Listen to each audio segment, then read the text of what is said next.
Mm-hmm, mm-hmm.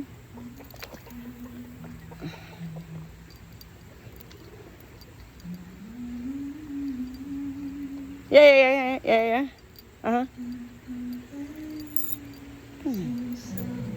Okay, could you just back up? Could you back up really quick to the very beginning? What? Wait, where did you hear this? No, I know that part I know. Where did you? Oh, okay. So, tell me again. No.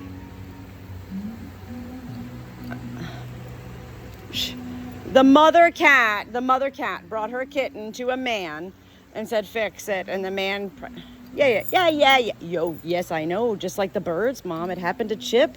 Chip was dead when she was born, yeah. Oh, that's so sweet. Yeah. That's so, oh. Oh, it was an actual video you saw, not just like a meme or a story. Oh, Mom, yes, they do know. I'm telling you, even last night, I just watched that video today, by the way. Again, well, this is why Beaver the cat keeps coming up, because it was many important lessons that I learned, for life. And, one of them was, I was shamed terribly, Mom, for videoing that moment by the haters, What the fuck were you doing? You should have put your phone away, had both hands on this cat and, doing whatever. And yet on the other hand, the other people were like, oh my God, like, no, we understand why you did that. I was like, I didn't know what was going on. I mean, I didn't know what was going on. I was alone, and this world is used to, phones and blah, blah, blah, whatever. Hey, Mom, the younger generation, including Steven's Lisa, Lisa was videoing herself 20 years ago. And I was like, what the fuck is she doing? I mean, but here I am doing it now. So see what I mean? Like back then, maybe 10 years ago, let's say, I'm just making up, but it was a long time ago because she's younger than me. So, Mom, it's all about generational things. You're a different generation than Christina and me and, so yeah, we have different, But so when Lisa was doing that, that was part of a generation I wasn't yet a part of. I maybe had my BlackBerry phone or something, or I wasn't into selfies yet, or, So it didn't make sense to me. Perhaps at that point, Lisa was an anomaly to me, a deviation from the norm. But yeah, so it is all fascinating. But the ways that the dogs, when they stood over Manfred last night, I watched that video today and I was like, okay, a lot of times, Mom, I feel stuff and I'm not always right in my feelings either. Okay. So it is important to me when I feel something strongly, I want to make sure those feelings are accurate. Like going into the whole thing I've been asking for 6 months now, Chris, my feelings need to know my feelings, my soul. My feelings need to know, is this you not wanting me to see your mother, or is this your mother? Because that's two totally separate emotional veins of venue. And had different meaning to both, as well as different levels of peace, because I already know I have done what I can do for Pansy.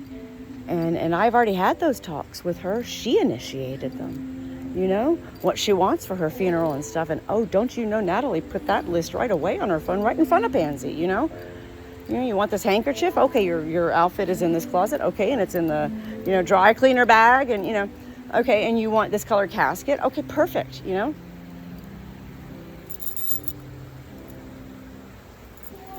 Oh my God, right? Well, who knows? You know what? Here we can utilize a word you brought up today, manifest. Perhaps that thought alone. And this is the idea with manifesting, Mom, this is what everybody says, is that manifesting is a mere thought, just like prayer is a mere thought. So a mere thought itself is anything you want it to be. The reality is heaven hears all, number one. But, that's where I had a hard time, Mom, when Louie died, my dog. And I just read those notes too, from printing off my journeys.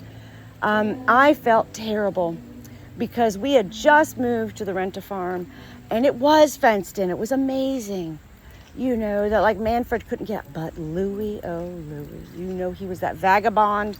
He was just born to roam, And so, he just kept escaping, and it was really stressful. And I remembered 2 days before he died, I found him up by the road, and I was so angry, and I had to carry him back, to the rent-a-farm. And, I get him in there, and I said it out loud to God.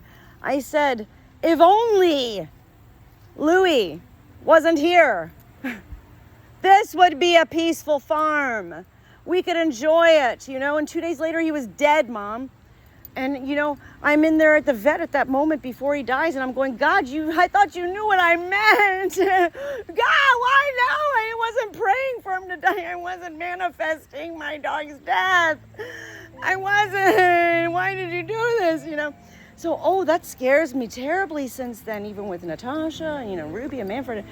Peach, I am very careful what I say or even allow myself to think, because that's just one example, Mom. I mean, that day, I said in my notes that day, I only have one secret. God, I don't want to die with a secret, I feel like I'm dying, God. I feel like I'm dying. And then that night, hours later, my daughter comes in. You're an awful person. You had an affair. Boom, the secret revealed after 17 years. What in the hell? Right? There are no odds to that moment itself happening, and so it's like, okay, but I remember as soon as I slapped her, I was calm as can be, and I remember meaning I was in the now. I was aware. I did not regret it. And I was standing my ground very peacefully, Mom. Standing my ground, not running away, not screaming anything else out loud or saying anything. It was like, listen, we need to talk about this right now, okay? Like that came out of left field. That was awful, but they didn't let me even talk about it. But anyway, Mom, so I could have walked away from that moment entirely devastated. If I was truly psychotic or suicidal, I would have ended my life then, Jesus Christ, Oh my God, I slapped my daughter and they found out I had an affair. So, but what I'm saying is I'm already at that level where I know what is right and what is wrong and what was good and bad, and I can't have anybody think my truths. I can only share my truths. And that's just, I don't understand why it's right here in my pocket. You know why? It's my AirPods. Is this better? I just adjusted them. Is this better? So, and I'm just standing here watching right now, Chip and Spunky. Hyper? Oh, okay, so see, I don't like, okay. I wish, I manifest, I pray that you would find another word. No, I really do. I don't like that word at all. It's taken, hyper is one word, Mom. Excited is another word. Happy is another word. Full of life is another word. Happy, excited, full of life. YOLO, excited, happy, enjoying life, Mom. And, it's not even that I'm tired of being, I know, and I can't have you know, other than I can share with you, I'm not manic. But if that's what makes you feel better, that's fine. But,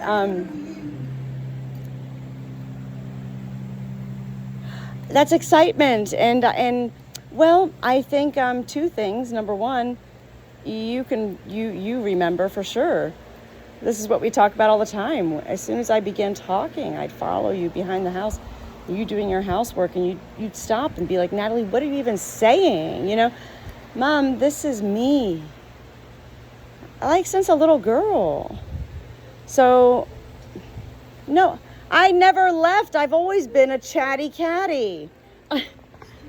I've always been a talker. Come on, I can't. And, somewhere along the lines, Mom, when you are an anomaly, when you are divine, when you are all these words I share with you, an enigma, you do get labeled with such diagnoses because you don't make sense, and yet people need sense. And so therefore, here's the diagnosis. Be on your merry way. This is where, but this is where I go into saying thanks to Dr. Aziz, because I could be pissed the fuck off at him, Mom, for 10 years, treating me for something he then, after 10 years, says, I don't believe you ever had it. I could have been pissed. I could have been very angry with this man, but I felt many things, but ultimately it was thanks, because he did free me, Mom. So, this is, and I felt it in Christina's soul. I told her I was face to face with her that day she came back from that heart doctor, and he was like, no, I will not diagnose you with POTS. Yeah, you probably do have it. You probably do, regardless. It doesn't matter if you're 1 point off, but I'm not going to diagnose you with that, because I don't want you walking around in your life with that label, Mom, my therapist, my personal therapist, I shared that with her. She goes, I love that. I love that. I said, so do I. That a doctor said, I'm not going to diagnose you for these reasons. It's not curable. It's not going to kill you. And it won't be the rest of your life, And you'll associate yourself in negative. I'm sickly. Any hindrance to your self thoughts, but then you have to think about the other, side of things, walking around something's wrong, but as far as, even on that show I told you I was watching last night, it was just funny that, we're going to give you an injection. He goes, oh, an injection of what? I've never taken drugs in my life, and they're like, oh, well, you have cocaine on your talk screen. He goes, cocaine? You're insane. He goes, I've never done cocaine in my life. They're like, well, the blood work is right here. He's like, you guys are messing with me. There is no way. I've only seen one episode, but I believe probably what happened, Mom, is somebody put something in his drink, okay? He was at a club. Ah! Why? Yeah. Oh, yeah, I know, right? Can you imagine? That's crazy. Try explaining that, right? I ate a bagel and I lost my mind and ate somebody's face off.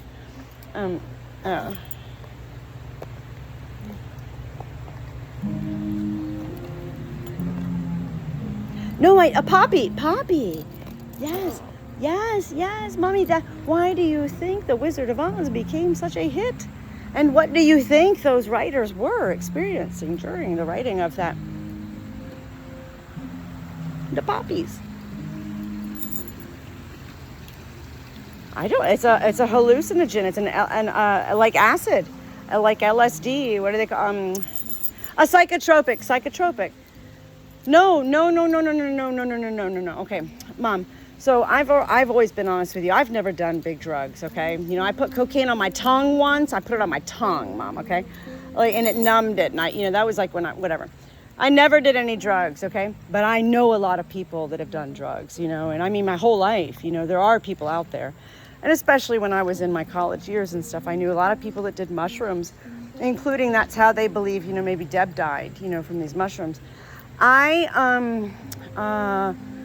I only saw people maybe a couple times when they did mushrooms, but it was like kind of scary to see these people. It was not like alcohol. It was not like, marijuana for sure. Like they were in another world. Like literally, you could see these people walking out in front of a car and just getting killed because they weren't even here doing shrooms, mushrooms. And, oh my God, when I didn't know Deb did mushrooms, Mom, I didn't know until she was in the hospital dying. I knew she did marijuana. Who cares, right? But she had MS, Mom. Mom, she had MS and it was terrible. And, she never had children because she had MS. She couldn't have children. And she was, that's why she started marijuana, the MS. She got it at a very young age, very young age. And so she, she was trying any alternative, Mom. She was a holistic, self. Let me try this. Oh, I'm at the dog park and a man is selling shrooms. Okay, I'll try some. Oh, $25, sure. Kind of like at the flea market, Mom. She was one of those people that was very trusting. Naive, maybe even beyond that. Okay, some of us don't have those boundaries. I do. But no, I would not take a shroom. Fuck no, no way. That would be like, you don't even know what you don't even know. I know, I saw it, it's scary. So psychotropic is the effect is that I think you were looking for. Psychotropic, it's brain altering, Mom. And that was also the difference between, statistically speaking, nobody has died from marijuana, Mom. They may have marijuana a whole lot of times in their system for sure, but that is not the cause of death, okay?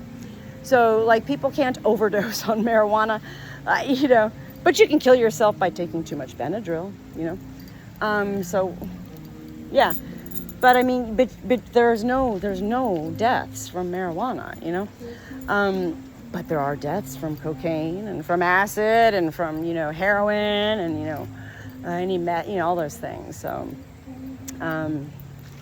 yeah, it's just, but people, Mom, when they're seeking whatever they're seeking, it is each to their own, and nobody can understand. I still follow people, Mom, that I've given spirit messages to that, they came from probably not great walks of life.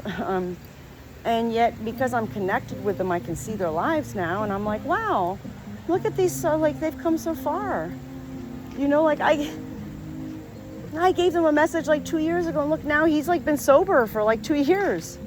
I'd like to think, no, it's not about Natalie. It's not. No. And yet it is nice for Natalie to be aware that, wow, look at these people who, they got a message and they were delivered. And now they're having their own good life.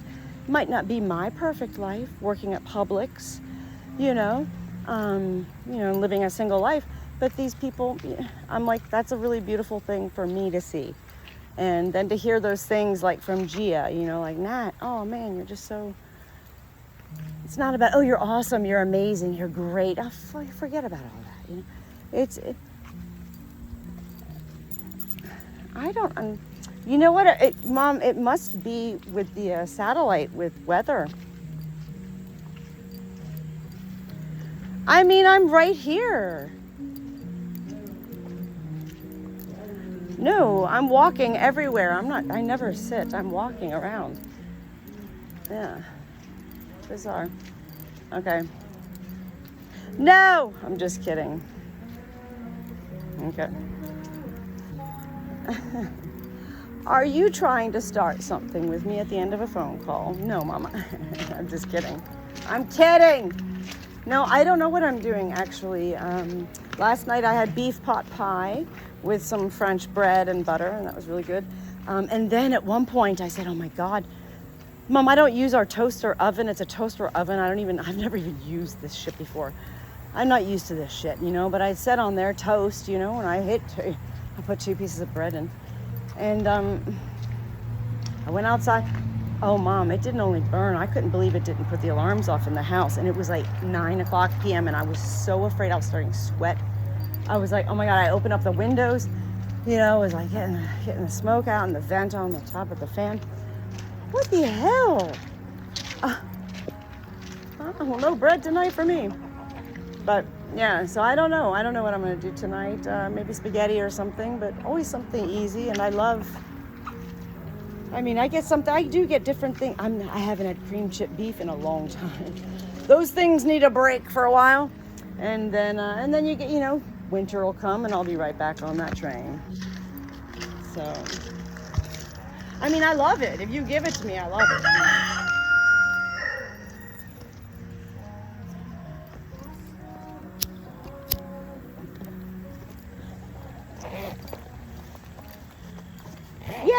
Yeah. At Costco or where? Oh, okay. By Stouffer's? A family serving size of cream chip beef? Oh my God, I've never seen it. Anyway, wait, have you looked through the magazines yet or no? What's going on? Do you like them? Do you have them? Tell me. But I mean, well, I want them to excite you. Okay. Oh my God. Oh, I can talk. Yes, I do believe it, and yes, and the man. No, I did not, Mom. Nope. Nope. Oh, I'm gonna be up there at some point. Just keep them, and I'll get them when I'm there. That's, you know, I'll go through all your magazines and grab the ones you're done with.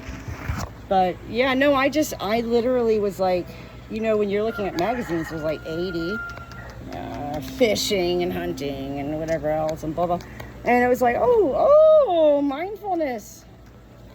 Yeah, I knew you liked that when I was there, and so I thought, let me do this for you. All right, well, anyway, go figure out your dinner, and we'll chat with you tomorrow, and have a good night. And I hope you have a divine night, though I won't say have a divine dinner, because that would not be appropriately used, right? If we're having Stouffer's, it can't be divine, can it, or can it? I don't know. Oh, that's terrible. Nothing. I'm literally sitting down right now at my barn desk. Like, no, it's the weather, Mom. It's the satellite. That's the way the cell phones work, and that's what I'm talking on, is my cell phone. So, oh man, yeah, no, it's just all the clouds and stuff is just interfering. Anyway, have a good night and call me in the morning. I love you. I love you, love you. I will. I thank you, Mom. Okay, bye for now. Bye-bye.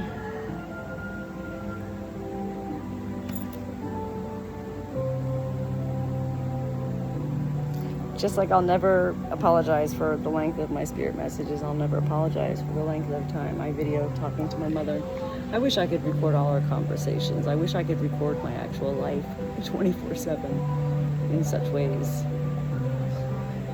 but I can't.